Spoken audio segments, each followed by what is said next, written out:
السلام عليكم ورحمة الله.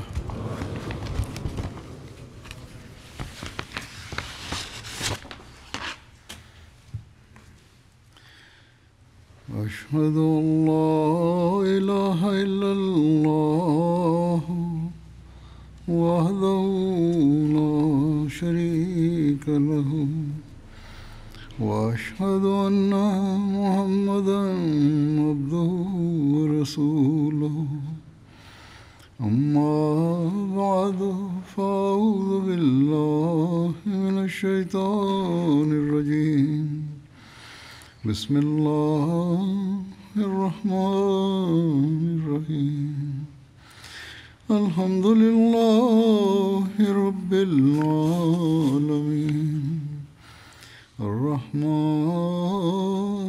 الرحيم مالك يوم الدين إياك نعبد وإياك نستعين اهدنا الصراط المستقيم صراط الذين أنعمت عليهم غير المغضوب عليهم ولا الضالين.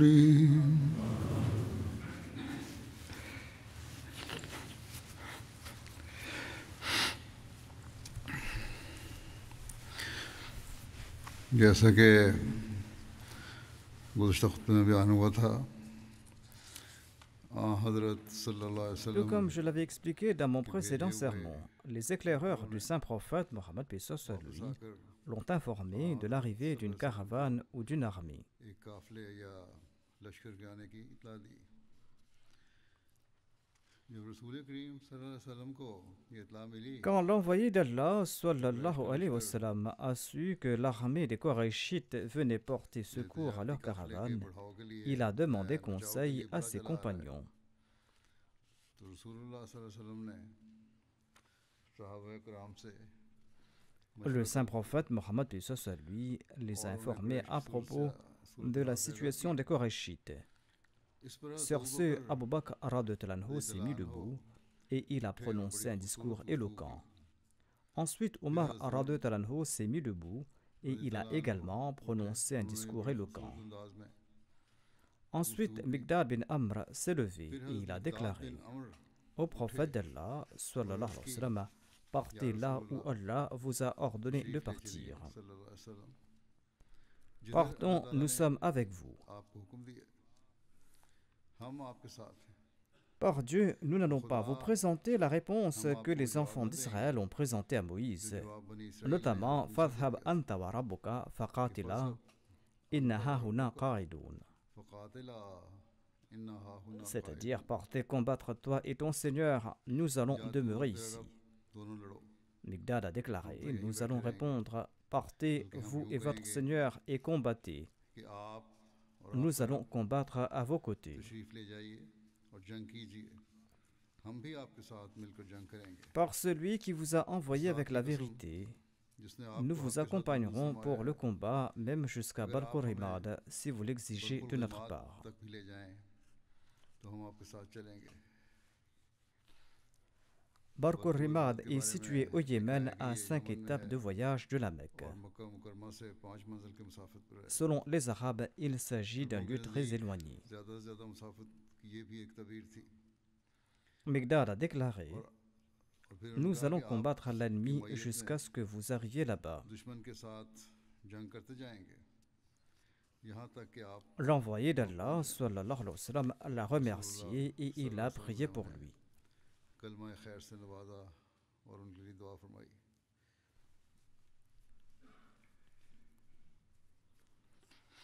Selon un auteur, Barkur Rimad est situé à environ 430 km de la Mecque, à l'écart des routes principales. कमोबेश 430 किलोमीटर के फासले पर Son éloignement et sa difficulté d'accès étaient devenus proverbiaux, और मुश्किल के लिए बतौर मुहावरा बोला tout जाता comme la locution Kohekaf en ourdou exprime l'éloignement d'un lieu. दूरी के मफहूम को वाज़ेह करता है। Migdad voulait dire que vous pouvez partir aussi loin que vous le souhaitez, nous sommes avec vous. हम आपके साथ होंगे।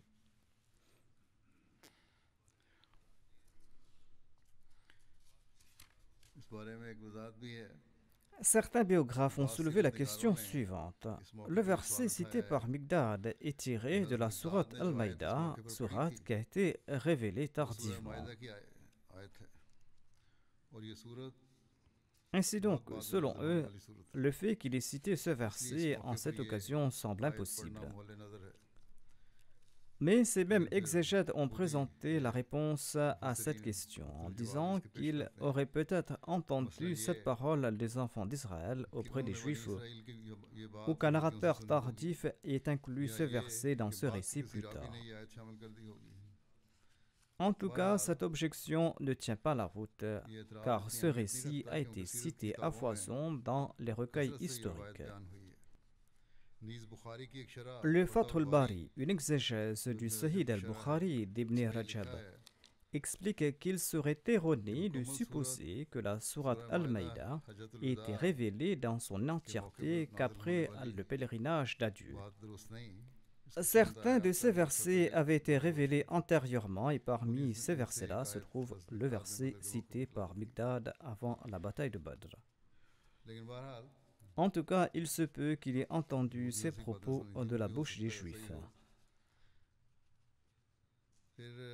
Selon ces récits, tous trois, Abu Bakr, Omar et Miqdad, faisaient partie des immigrants. C'est pour cette raison que le saint prophète Mohammed lui souhaitait entendre l'opinion des Ansar. Et à cet égard, il a déclaré: Ô gens, donnez-moi vos conseils.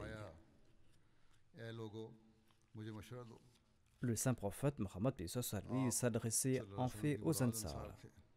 Une des raisons était peut-être que lors de la Bay'a d'Aqaba, les Ansar avaient déclaré qu'ils ne seraient pas responsables de la protection du saint prophète Mohammed tant qu'il n'était pas à Médine. Et ils avaient déclaré que quand vous serez à Médine, nous serons responsables de votre protection et nous vous défendrons contre tout ce dont nous défendons nos femmes et nos enfants. C'est en raison de ce pacte que le saint prophète Mohammed craignait que les Ansar ne les défendraient uniquement contre l'ennemi qui attaquerait soudainement Médine, et que les Ansar pensaient peut-être qu'il n'était pas nécessaire pour eux de sortir et d'affronter l'ennemi à l'extérieur de Médine. Mais quand l'envoyé d'Allah sallallahu alayhi wa sallam a demandé conseil encore une fois, Saad bin Mu'adh lui a dit ceci: Ô messager d'Allah sallallahu alayhi wa sallam, il semble que vous demandez notre avis à nous les Ansar. Le saint prophète Mohammed lui a déclaré oui. Saad a déclaré: Nous avons cru en vous et nous avons témoigné de votre véridicité. Et nous avons témoigné que vous êtes venus avec la vraie religion. Et nous avons fait des promesses avec vous à cet égard et nous vous avons juré obéissance. Ô envoyé d'Allah, sallallahu alayhi wa sallam, partez où vous le souhaitez. Nous sommes avec vous, par celui qui vous a envoyé avec la vérité. Si vous nous menez vers la mer et que vous vous y plongez, nous allons en faire de même. Et aucun des nôtres ne restera en arrière. Nous ne désapprouvons pas que vous nous meniez avec vous pour affronter l'ennemi demain. Nous sommes patients dans la bataille. Et nous faisons preuve de loyauté contre l'ennemi dans la mêlée. Et nous avons espoir que Dieu nous fera accomplir ces œuvres qui feront la joie de vos yeux.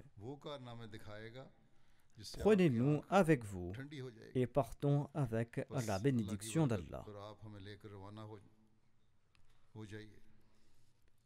Selon un récit du Sahih Muslim, ces paroles ont été attribuées à Sa'ad bin Ubadah. Mais selon la plupart des récits, Sa'ad bin Ubadah n'avait pas participé à la bataille de Badr. Et les biographes ont réconcilié ces récits en disant qu'il se peut que l'envoyé d'Allah, paix soit lui, ait consulté ses compagnons à 2 reprises. Une première fois à Médine, quand il a reçu des nouvelles de la caravane, Et Ubada avait prononcé ce discours à Médine. Et la deuxième fois, l'envoyé d'Allah, paix soit lui, a consulté ses compagnons lors du voyage et c'est Saad bin Mu'adh qui a prononcé ce discours à ce moment-là. En tout cas, les différents commentateurs ont présenté leur interprétation, mais la vérité est que c'est Saad bin Mu'adh qui a prononcé ces paroles. L'envoyé d'Allah, paix soit lui, était heureux d'entendre ces propos de Saad et il a déclaré, portez et tu recevras des bonnes nouvelles de la part de Dieu. Allah m'a promis la victoire sur l'un des deux groupes. Par Dieu, c'est comme si je vois l'endroit où les hommes de l'ennemi tomberont morts. Les compagnons étaient très heureux d'entendre ces paroles de sa part, mais tout étonnés, ils ont déclaré au messager d'Allah, sallallahu alayhi wa sallam, si vous étiez déjà au courant de l'arrivée de l'armée des Qurayshites, pourquoi n'avez-vous pas mentionné à Médine la possibilité d'une bataille afin que nous puissions nous y préparer? Malgré ces nouvelles, malgré ces conseils et la bonne nouvelle de la part de Dieu, que les musulmans vaincront certainement un de ces deux groupes, les musulmans ignoraient toujours contre qui ils allaient se battre. Ils savaient très bien qu'ils allaient se battre contre l'un de ces deux groupes. Et tout naturellement, ils étaient plus désireux de combattre le plus faible, c'est-à-dire la caravane.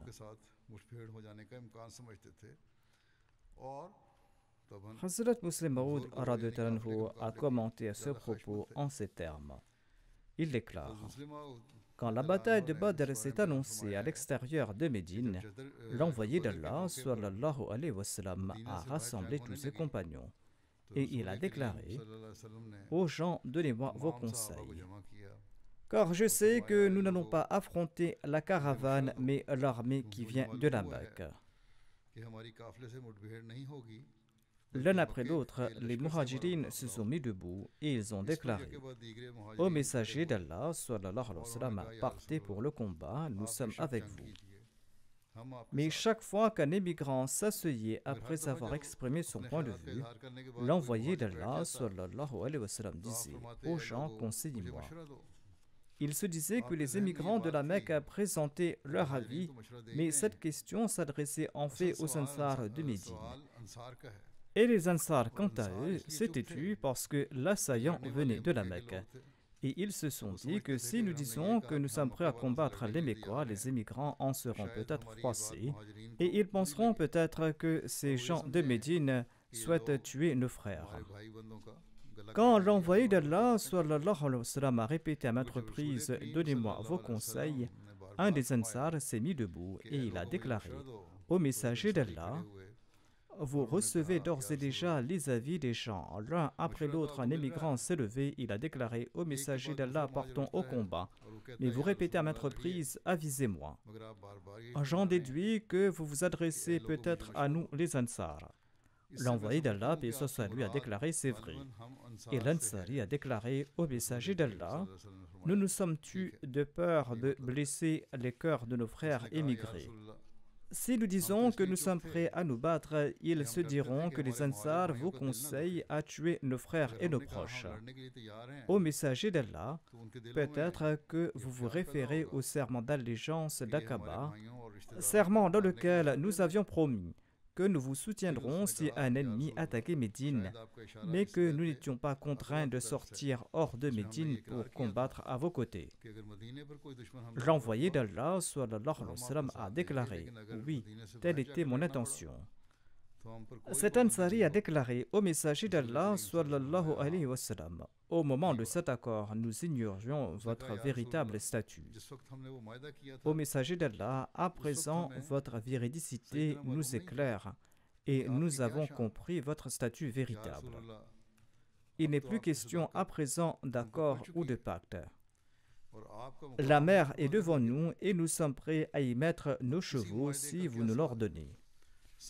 Et s'il y a combat, par Dieu, nous combattrons à votre droite et à votre gauche, et nous allons combattre devant vous et derrière vous. Et l'ennemi ne pourra vous toucher qu'après avoir piétiné nos cadavres. Après ce conseil, l'envoyé d'Allah sallallahu alayhi wa sallam est parti de là, et il s'est arrêté tout près de Badr en passant par différentes routes. J'avais déjà présenté la description de Badr dans le passé. Je le refais de nouveau. Badr est situé à une distance de 150 km au sud-ouest de Médine. Il s'agit d'une plaine désertique de forme ovale d'environ 9 km de long et 6,5 km de large. Cette plaine est entourée de hautes montagnes et il y avait là-bas beaucoup de puits et de jardins et des caravanes y campaient souvent. Quelque temps après l'arrêt tout près du champ de Badr, l'envoyé d'Allah sallallahu alayhi wa sallam, et Abu Bakr sont sortis à cheval et ils se sont arrêtés chez un vieux bédouin et ils se sont renseignés auprès de lui sur les mouvements des Qurayshites et sur Mohammed sallallahu alayhi wa sallam et ses compagnons sans dévoiler leur propre identité. Le vieux a déclaré que je te le dirai quand tu me diras à quelle tribu tu appartiens. L'envoyé d'Allah sallallahu alayhi wa sallam a déclaré que quand tu nous informeras à ce propos, nous t'informerons également sur nous. Le bédouin a demandé: est-ce une parole contre une autre? L'envoyé d'Allah lui a répondu oui. Le vieux a déclaré que j'ai appris que Mohammed sallallahu alayhi wa sallam et ses compagnons sont partis tel ou tel jour. Si celui qui me l'a dit a dit la vérité, il serait aujourd'hui à tel ou tel endroit. Et il a évoqué le nom de l'endroit où s'est arrêté l'envoyé d'Allah sallallahu alayhi wa sallam. Le vieux a déclaré que j'ai aussi appris que les Qurayshites sont partis tel ou tel jour. Si celui qui m'a informé a dit la vérité, ils seront à tel ou tel endroit aujourd'hui. Et il a évoqué le nom de l'endroit où les Qurayshites étaient arrivés. Ainsi donc il a dit la vérité sur les deux points. Ayant terminé, il a demandé: d'où venez-vous? L'envoyé d'Allah sallallahu alayhi wa sallam a déclaré: nous venons de l'eau. Quand l'envoyé d'Allah, paix soit lui, était sur le point de retourner, le vieux lui a demandé: que signifiez-vous en disant que vous venez de l'eau? De l'eau de l'Irak. La réponse du saint prophète Mohammed paix soit lui était ambiguë et les historiens ont débattu à ce propos. Nos chercheurs ont également présenté des explications de divers historiens à ce propos. J'en présente ici un bref aperçu. Les historiens déclarent qu'il semble que l'envoyé d'Allah, paix soit lui, n'a pas donné la bonne réponse comme promis. Or, disent-ils, il n'a pas donné de mauvaise réponse, mais il a présenté une réponse équivoque qui n'était pas un mensonge, et il l'a fait sans dévoiler son emplacement précis, étant donné que cette situation de guerre était dangereuse. Quand il a dit que nous sommes originaires de l'eau, il faisait référence à l'énoncé du Saint-Coran selon lequel toute créature vivante a été créée à partir de l'eau. Ceci est l'explication fournie par un biographe du nom d'Abu Bakr Jabir al-Jazairi. Une autre explication est que selon la coutume arabe, on citait le nom de la source tout près duquel on habitait pour définir sa zone de résidence. Cette explication est fournie par Allama Burhan Halabi. Une autre explication peut être que l'envoyé d'Allah sallallahu alayhi wa sallam a évoqué la même source d'eau de Badr, c'est-à-dire celle tout près de laquelle il campait, comme l'avait relaté le vieillard. Mais il y avait fait allusion d'une telle manière que le vieux croyait qu'il était originaire de l'Irak. Et d'ailleurs, cette source et l'Irak étaient dans la même direction. En tout cas, là, c'est le mieux. L'envoyé d'Allah, paix soit lui, est revenu vers ses compagnons. Le soir venu, il a envoyé Ali, Zubair bin al-Awwam, Saad bin Abi Waqqas, ainsi que d'autres compagnons vers la source de Badr pour savoir ce qui s'y passait.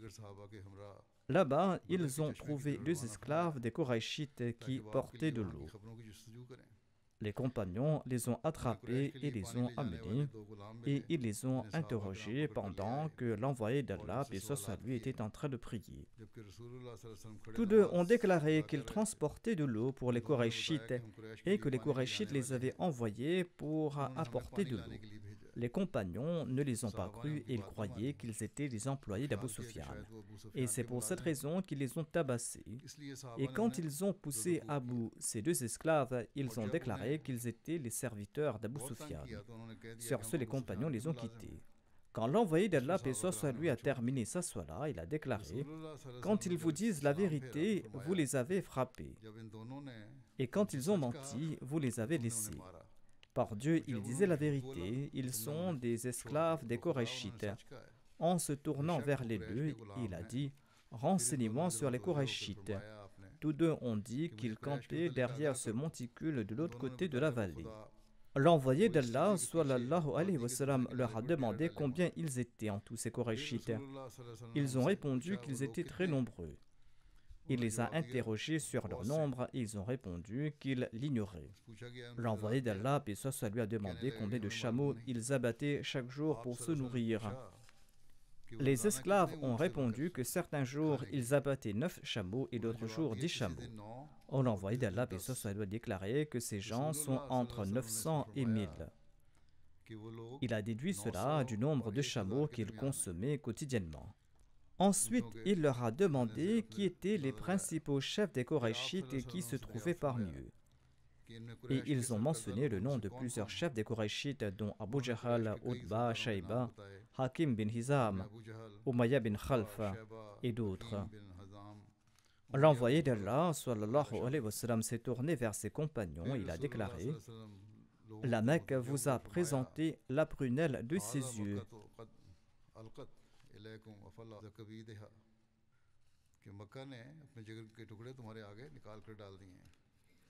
Il a dit à ses compagnons que la Mecque vous a présenté la prunelle de ses yeux.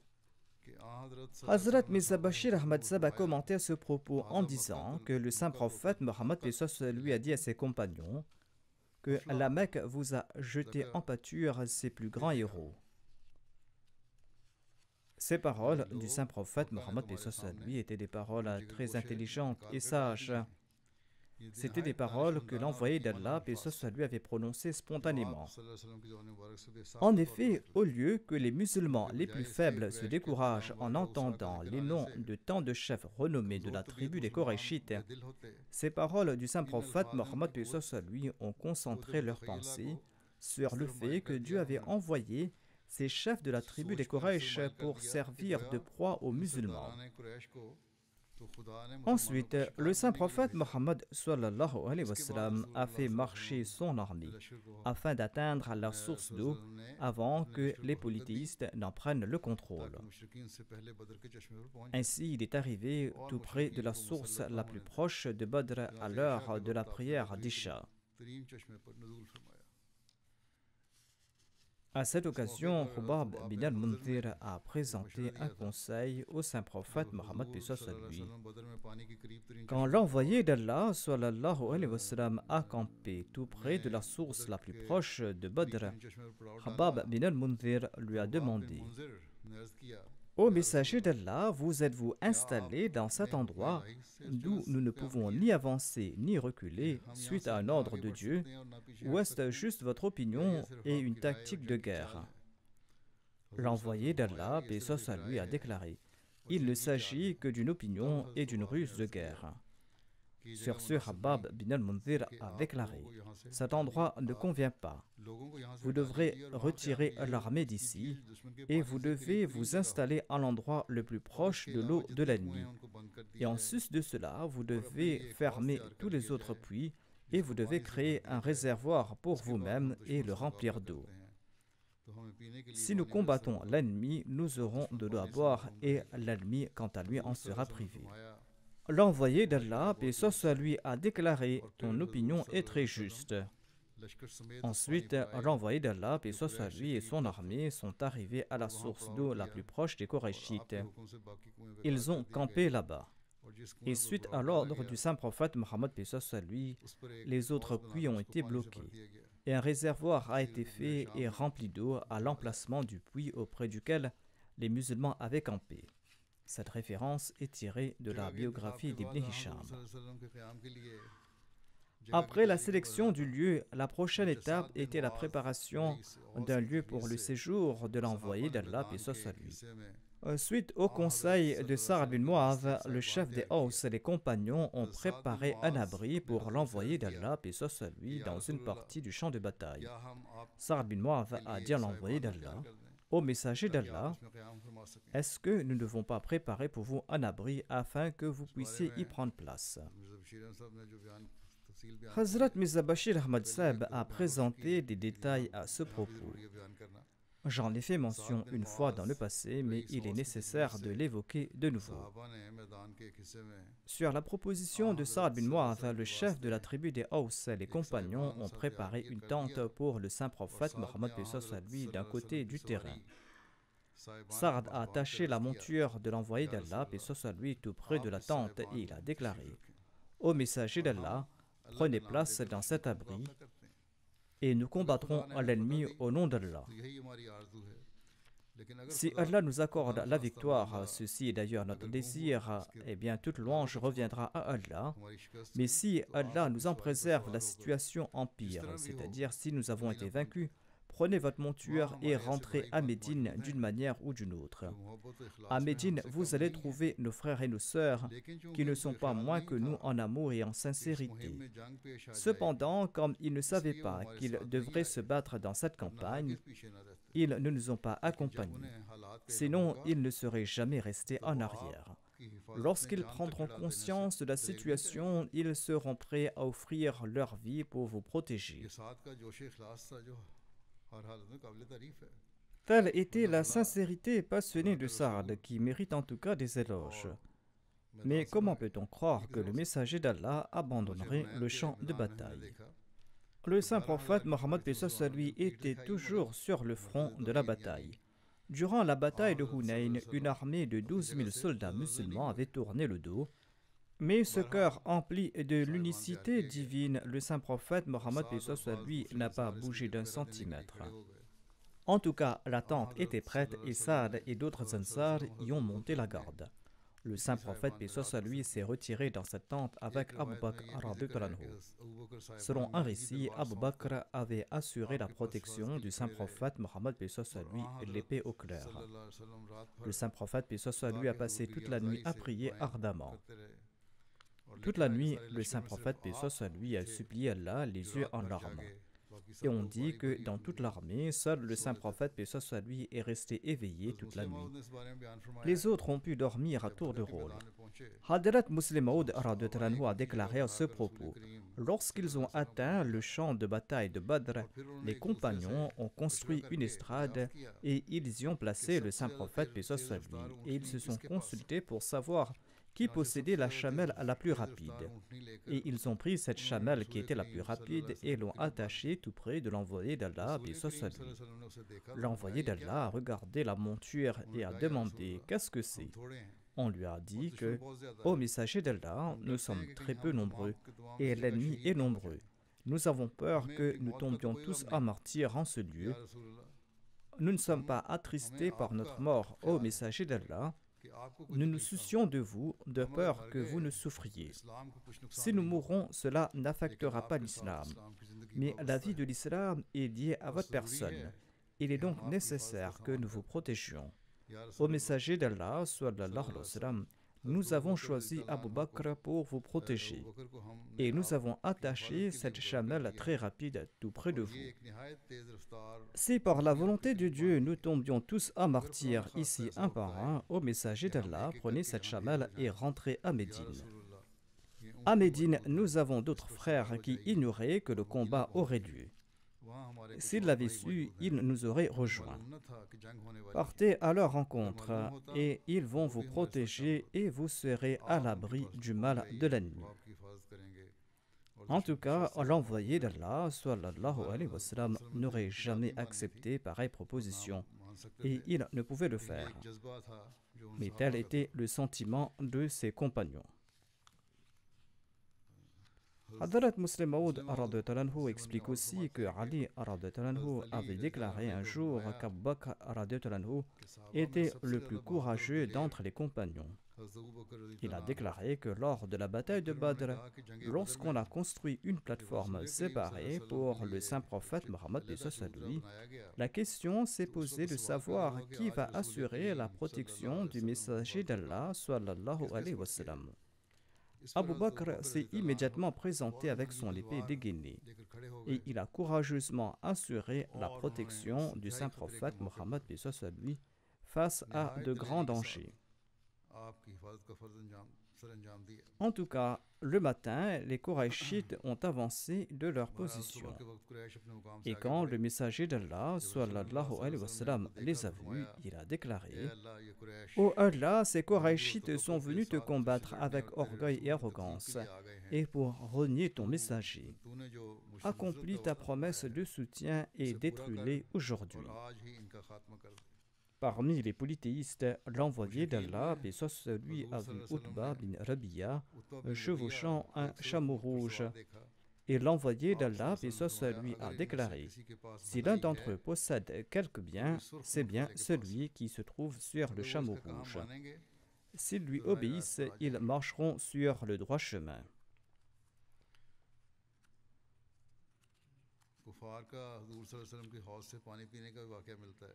On trouve également mention de l'incident des mécréants buvant de l'eau du réservoir du saint prophète Mohammed lui. Bien que l'eau était sous le contrôle des musulmans, quand les Qurayshites sont arrivés sur le champ de Badr, un groupe des Qurayshites est venu au réservoir du saint prophète lui et a commencé à en boire. Parmi eux se trouvait Hakim bin Hizam. L'envoyé d'Allah sallallahu alayhi wa sallam a déclaré: laissez-les en boire. Ce jour-là, tous ceux qui ont bu du réservoir ont été tués à l'exception de Hakim bin Hizam. Plus tard, il est devenu musulman. Souvent, il faisait des serments en disant: par celui qui m'a sauvé le jour de la bataille de Badr.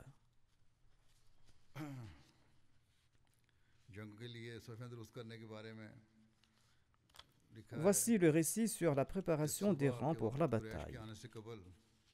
Avant l'arrivée des Qurayshites, le matin, l'envoyé d'Allah, paix soit lui, a ordonné aux compagnons de s'aligner. Le saint prophète, paix soit lui, redressait les rangs avec sa flèche en indiquant aux combattants de s'avancer ou de reculer jusqu'à ce qu'ils soient tous alignés. L'envoyé d'Allah, paix soit lui, a confié le drapeau à Moussa bin Umair. Et Moussa bin Umair a placé le drapeau là où l'envoyé d'Allah, paix soit lui a ordonné de le faire. L'envoyé d'Allah, paix soit lui, a commencé à examiner les rangs. Il faisait face à l'ouest. Pendant toute cette période, tandis que l'envoyé d'Allah, paix soit lui, corrigeait les rangs, il y a eu un incident étrange avec Sawad bin Razia. Sawad bin Razia, qui a ainsi exprimé son amour à l'égard de l'envoyé d'Allah, paix soit lui. En redressant les rangs avant la bataille de Badr, l'envoyé d'Allah, paix soit lui, est passé à côté de Sawad bin Razia. Et celui-ci était hors des rangs. L'envoyé d'Allah, paix soit lui, l'a touché de sa flèche sur l'abdomen en disant: Ô Sawad, tiens-toi droit. Sawad a déclaré: Ô messager d'Allah, sallallahu alayhi wa sallam, vous m'avez fait mal. Allah vous a envoyé avec justice et équité. Vous devez maintenant me compenser, c'est-à-dire que vous m'avez frappé de votre flèche. L'envoyé d'Allah, sallallahu alayhi wa sallam, a soulevé son vêtement de son abdomen et a déclaré: venge-toi. Sawad l'a serré dans ses bras et il a commencé à embrasser le saint prophète, paix soit lui. L'envoyé d'Allah, paix soit lui, a demandé: Ô Sawad, pourquoi as-tu fait cela? Sawad a répondu: Ô messager d'Allah, sallallahu alayhi wa sallam, c'est le moment du combat et j'ignore si je vivrai ou pas. C'est pour cette raison que je voulais passer mes derniers instants avec vous, de manière à ce que mon corps touche votre corps béni. L'envoyé d'Allah, sallallahu alayhi wa sallam, a prié pour lui. Tel était donc l'amour de ses compagnons à l'égard de l'envoyé d'Allah, paix soit lui. Je présenterai le reste plus tard, Inch'Allah. Je voudrais à présent mentionner quelques personnes qui sont décédées récemment, dont Mokaram Kari Mohammad Ashik Saheb, qui était un enseignant à la Jamia Ahmadiyya et qui était le superviseur et le directeur de la Madrasatul Hifz. Il est décédé récemment à l'âge de 85 ans. Inna lillahi wa inna ilayhi raji'un. Par la grâce d'Allah, il était moussi. Après avoir mémorisé le Saint-Coran et appris le tajwid, Qari Saheb a eu l'opportunité d'enseigner dans divers madrasas des Ahl Hadith, dans différents endroits au Pakistan avant d'embrasser l'Ahmadiyya. Il avait fait la bay'a de son propre chef plus tard.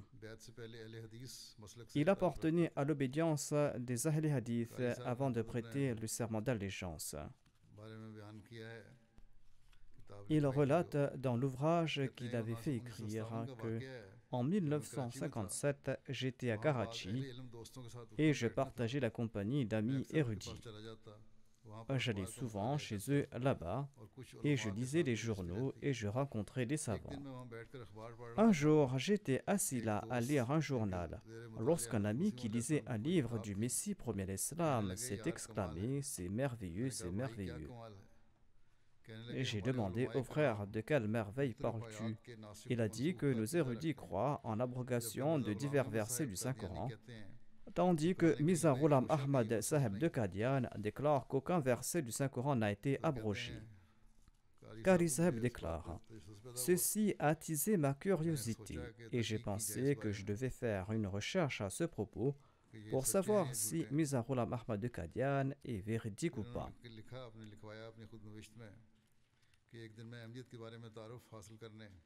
Il écrit dans son biographie que un jour j'étais parti à l'Ahmadiyya Hall de Karachi après la prière pour apprendre davantage sur l'Ahmadiyya. Là-bas, il a rencontré un Ahmadi. Il déclare que je lui ai demandé de m'aider et de me guider sur divers points de controverse. Un ami assis là-bas m'a emmené chez lui et il m'a offert des livres à lire. J'ai lu ces ouvrages et j'en ai montré à un mollah qui était un de mes amis en disant que tout cela est en accord à l'islam. Le mollah m'a dit que vous êtes noble de caractère mais vous ignorez certains points. Les croyances écrites dans les petits ouvrages de Mirza Saheb sont conformes à l'islam. Ce sont des ouvrages qu'il a écrits au tout début. Mais dans ces grands ouvrages qu'il a écrits plus tard, Mirza Saheb a présenté de fausses idées et de fausses croyances. En fait, le Messie premier l'Islam avait écrit l'ouvrage Brahin Ahmadiyya au tout début et il n'y a présenté que l'islam. Et il en a fait de même dans ses autres ouvrages. En tout cas, Qari Saheb est parti voir son contact pour qu'il lui offre de plus gros ouvrages du Messie premier l'Islam, mais celui-ci lui a dit qu'il ne pouvait le faire pour une raison ou une autre, tandis qu'il n'y a aucune contradiction dans les ouvrages du Messie premier l'Islam, qu'ils soient les premiers ou les derniers livres écrits par lui. Allah sait le mieux quelle était la sagesse derrière cette action de cet Ahmadi. En tout cas, Qari Saheb a perdu le contact avec lui. Selon la biographie de Qari Saheb, il semble qu'un destin divin spécial ait créé un désir en son cœur. Et ainsi, il a visité Rabwa à maintes reprises et il est demeuré en contact avec des amis Ahmadis au niveau local. Et il n'a cessé de prier. Et dans cet état de prière, il a vu de nombreux rêves. Et parmi ces rêves, dans l'un d'entre eux, il entendait une voix qui disait « Écoutez la voix du ciel, le Messie est venu. » Qari Saheb relate « À l'époque, ces paroles n'ont pas dirigé mon attention vers l'Ahmadiyya. Mais après être devenu Ahmadi, je me suis souvenu que ce rêve s'est accompli. » C'était là un des rêves qu'il avait vus. Qari Saheb ajoute « Quand je repense aux événements de ma vie, je comprends que c'était uniquement par la grâce d'Allah que mon attention a été attirée à maintes reprises vers la Jamaat Ahmadiyya et que j'ai été guidé vers le droit chemin. »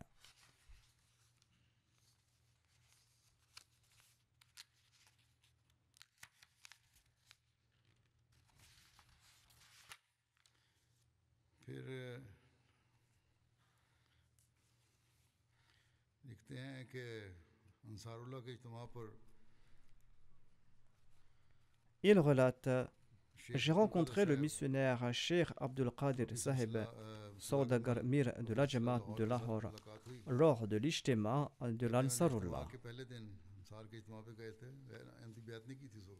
Il n'avait pas encore prêté le serment d'allégeance à l'époque. Il déclare « J'ai suivi les programmes du premier jour. Probablement le deuxième ou le troisième jour de l'Ijtima, j'ai exprimé le désir de prêter le serment d'allégeance. Et nous sommes partis au bureau de l'Isra Oishad central et j'ai rempli le formulaire du serment d'allégeance et j'étais éclairé de la lumière de l'Ahmadiyya. Après avoir embrassé l'Ahmadiyya, le défunt a dû passer par de nombreuses épreuves. Ses étudiants et ses dirigeants non Ahmadis ont tenté de différentes manières de lui faire répudier l'Ahmadiyya. Ils l'ont tenté de diverses manières et ils l'ont également persécuté. Qari Saheb relate: de nombreuses difficultés se sont présentées à moi après avoir embrassé l'Ahmadiyya, mais Allah m'a accordé la fermeté et j'ai pu suivre le chemin indiqué par lui. La direction d'Allah était là, donc aucune tentation du monde ne pouvait me détourner du droit chemin. Ils ont fait de grands efforts pour me faire haïr la Jamaat Ahmadiyya et pour me ramener dans le giron de la communauté des Ahl Hadith. Mais en raison de ma foi, malgré de grands efforts, ils n'ont pas réussi à me faire renier l'Ahmadiyya par la grâce d'Allah. Il était marié à une veuve qui avait 3 enfants. Une fille est née de leur union par la suite. Voici les détails sur les services qu'il a rendus à la Jamaat. Qari Saheb relate: Soufi Khuda Bakhsh Zirvi Saheb m'a rencontré un jour à la mosquée et il m'a dit que Hazrat Mirza Tahir Ahmad Saheb, qui était responsable du Waqf Jadid à l'époque, m'a demandé de vous emmener chez lui à Rabwa. Le défunt avait déjà prêté le serment d'allégeance. Il relate que je me suis présenté à Mian Saheb. Il a écouté ma récitation du Saint-Coran. Ensuite, il m'a assigné la tâche d'enseigner la lecture du Saint-Coran aux Muallimin du Waqf Jadid avec le Tajwid. Et il m'a également offert un logement sous l'égide du Waqf Jadid. C'était en 1964. Qari Saheb a été nommé enseignant des Muallimin au Waqf Jadid le 1er janvier 1965. Les étudiants de la classe Shahed de la Jamia Ahmadiyya venaient au bureau du Waqf Jadid pour apprendre la récitation du Saint-Coran auprès du défunt. Plus tard, suite à la demande de Mir Daoud Saheb, le directeur de la Jamia Ahmadiyya à l'époque, le défunt, se rendait à la Jamia Ahmadiyya et il a commencé à enseigner également à la Jamia. Parallèlement, il enseignait également le Coran aux filles à la Nusrat Girls College, une institution de la Jamaat dans le respect des règles de la modestie islamique. En janvier 1969, Hafiz Shafiq Saheb, le responsable de la classe des Hufaz de Rabwa, est décédé. Le principal de la Jamia, Mir Daoud Ahmad Saheb, a demandé au défunt de reprendre sa classe. À l'époque, ce cours avait lieu à la mosquée Mubarak. Je me souviens aussi des garçons assis dans la mosquée en train de mémoriser le Saint-Coran. Par la suite, feu le 3e calife a affecté Qari Saheb dans la classe des Hufaz et il a approuvé son affectation et il a écrit qu'il enseignera au sein du Waqf Jadid ainsi que dans la classe de mémorisation du Saint-Coran. Ainsi, le 11 juin 1971, il a été officiellement affecté comme enseignant dans la classe des Hufaz. Il a pris sa retraite en 1998, mais il n'a cessé d'enseigner le Saint-Coran à la Madrasatul Hifz et la Madrasa Az-Zafar jusqu'en 2019. Il a eu le privilège de réciter le Saint-Coran lors d'une session de la Jalsa Salana de 1964 pour la toute première fois. Qari Saheb écrit qu'il a eu l'honneur de rencontrer Hazrat Khalifatul Masih Ath-Thani, le 2e calife, en février 1965. Il relate cette rencontre historique en ces termes. Le moment où j'ai serré la main du calife a changé ma vie. Le secrétaire privé m'a présenté au 2e calife en disant qu'il s'agit de Qari Mohammad Ashik, qui est un nouveau converti. Pendant qu'il me présentait, le calife me regardait et je tenais sa main bénie et je profitais de cette rencontre.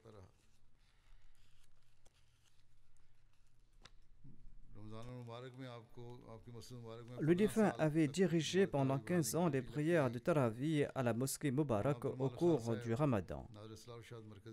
Maulana Abdul Malik Khan, le superviseur de l'Islah Uishad Markaziya, lui a dit un jour: on vous confie la tâche de diriger la prière de Tahajjud et de Tarawih à la mosquée Mubarak parce que le 3e calife apprécie beaucoup votre récitation du Saint-Coran. Le défunt a d'innombrables élèves répartis aujourd'hui à travers le monde.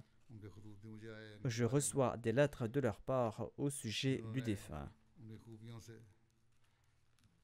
Ils ont profité du savoir et des vertus du défunt.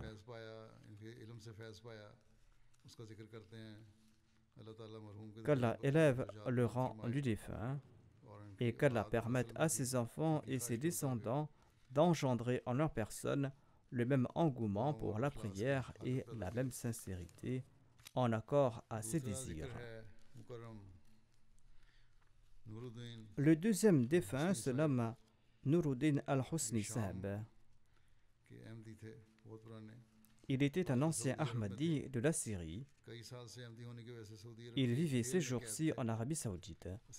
Pendant de nombreuses années, il a été emprisonné en Arabie Saoudite en raison du fait qu'il était un Ahmadi. Malgré la maladie et malgré la dureté de l'emprisonnement, il est demeuré fidèle à sa foi et il est décédé en captivité le 25 mai dernier à l'âge de 82 ans. Inna lillahi wa inna ilayhi raji'un. Son père, Al-Hajj Abdur Raouf Al-Husni, avait prêté le serment d'allégeance en 1938. Mokaram Munir Al-Husni Saheb, l'ancien émir de la Jamaat de la Syrie, était l'oncle paternel de feu Nuruddin Al-Husni Saheb.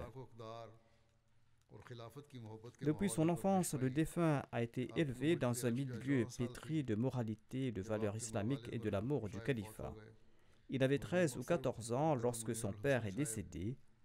Le défunt était souvent en compagnie de Mokaram Munir Al-Husni Saheb et il a beaucoup appris de lui à propos de la Jamaat. Quand le Muslim Maud s'est rendu à Damas en 1955, il avait séjourné chez Mokaram Badruddin Al-Husni, l'oncle du défunt. Durant ces jours, le défunt a également eu l'honneur de réciter le Saint-Coran devant le Muslim Maud. Il jeûnait souvent. Les lundis et les jeudis étaient considérés comme des jours de jeûne spéciaux. Il aimait beaucoup réciter le Saint-Coran. Il n'a jamais abandonné la prière de Tahajjud. Même en prison, jusqu'à son dernier jour, il est demeuré fidèle à sa foi et il était fidèle envers la Jamaat. Il avait foi que l'aide d'Allah était proche et il le répétait à tous ceux qui le rencontraient en prison. Il laisse derrière lui sa veuve qui n'est pas Ahmadi mais qui a été loyale envers lui. Elle a consenti à de grands sacrifices pendant que son mari était en prison. Et parmi ses enfants figurent 3 fils, dont Abdur Raouf Al-Husni, Mohamed Mouaz Al-Husni et Fawaz Al-Husni et une fille nommée Zainab Al-Husni. Le défunt a également de petits-enfants qui sont tous des Ahmadis sincères par la grâce d'Allah. Mouaz Al-Husni, le fils du défunt, déclare: « Mon père voulait que nous tous, frères et sœurs, entrions dans la Jamaat en toute conviction. Alhamdulillah, nous avons prêté le serment d'allégeance avec conviction. Nous étions en Arabie Saoudite quand la Jamaat a été perquisitionnée et nous avons rencontré Hashim Saheb qui résidait au Royaume-Uni et qui travaillait là-bas. Jusqu'à la fin, notre père n'a cessé de servir la Jamaat. Il était très gentil et il était ouvert d'esprit et il aimait aider les autres. En 2019, le défunt a été convoqué et emprisonné. Il ajoute qu'après beaucoup d'efforts, on a découvert que notre père a été emprisonné parce qu'il était Ahmadi et parce qu'il prêchait sur les réseaux sociaux. Pendant 2 ans, nous avons tout fait pour le faire libérer. Nous avons embauché plusieurs avocats. Un ordre de libération a été émis et il a été libéré. Mais quelques heures après sa libération, la police l'a convoqué au poste de police et l'a arrêté de nouveau. Et cette fois-ci, ils ont été beaucoup plus stricts qu'auparavant. Ses proches n'ont même pas été autorisés à le rencontrer, à lui parler au téléphone. Sa santé était mauvaise et il n'arrêtait pas de tomber malade en raison de son âge avancé. Et il se rendait à l'hôpital. Mais il n'a pas rencontré les membres de sa famille. Son fils Abdur Raouf Al-Husni est au Canada. Il écrit que le défunt était très sincère et il avait un grand amour pour la Jamaat et qu'il était ferme dans sa foi. Il a également évoqué l'engouement pour le culte et la sincérité du défunt. Lorsqu'il a été emprisonné en 2016, le défunt jeûnait et il ne souhaitait pas rompre son jeûne, même s'il savait qu'il allait endurer de grandes difficultés en prison. Lorsque l'officier lui a offert de l'eau, il a déclaré qu'il jeûnait. Et il a également demandé la permission d'accomplir la prière d'Asr. L'officier lui a donné la permission de le faire. Il a prié devant lui. Et après cela, l'officier lui a dit ceci: vous priez comme nous. Cela a eu de l'effet sur l'officier et il l'a libéré. Ensuite, en décembre 2019, sans donner aucune raison, il a été arrêté de nouveau par la police et il a été jeté en prison. Et il est décédé dans cet état de captivité. Qu'Allah lui accorde son pardon et sa miséricorde et qu'Allah élève son rang et que ses enfants puissent également adopter ses vertus et ses qualités. Après la prière de Juma, je dirigerai à la prière funéraire des défunts, Inch'Allah.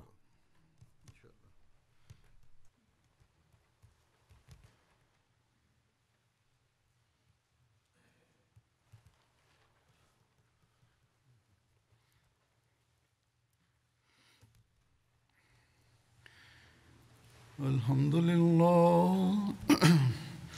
الحمد لله نحمده ونستعينه ونستغفره ونؤمن به ونتوكل عليه ونعوذ بالله من شرور أنفسنا ومن سيئات أعمالنا من يهده الله فلا مضل له ومن يضلله فلا هادي له ونشهد أن لا إله إلا الله ونشهد أن محمدا عبده ورسوله عباد الله رحمكم الله إن الله يأمر بالعدل والإحسان وإيتاء ذي القربى وينهى عن الفحشاء والمنكر والبغي يعظكم لعلكم تذكرون اذكروا الله يذكركم وادعوه يستجب لكم ولذكر الله أكبر